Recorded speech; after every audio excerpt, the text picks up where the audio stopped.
যেখানে আছেন আমি মারুফা নিন আপনাদের সবাইকে স্বাগত জানিয়ে শুরু করছি আপনাদের প্রিয় অনুষ্ঠান এসিআই এগ্রি বিজনেস নিবেদিত দীপ্ত কৃষি। আজ আমি এসেছি ফরিদপুরের বৈঠাখালী মাহবুব হাসানের কাছে এবং তার একটি ছাগলের খামার রয়েছে। এই ছাগলের খামারের সাথে আপনাদের আমি পরিচয় করিয়ে দেব। 2 বছর আগে প্রায় 27টি ছাগল দিয়ে তিনি খামার শুরু করেন।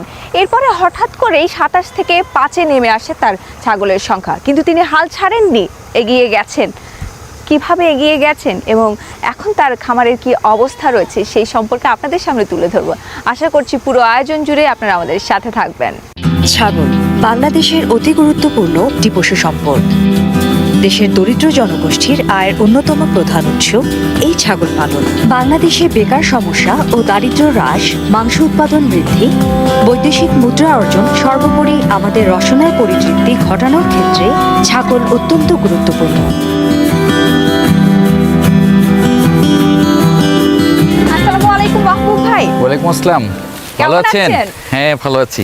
আপনাকে এই অবস্থায় দেখে আমার ভীষণ ভালো লাগছে। একজন সাংবাদিক, সবাই আপনাকে চেনে। সাংবাদিকতার পাশাপাশি এই যে ফার্মে উদ্বুদ্ধ হয়ে উঠলেন, এটা কবে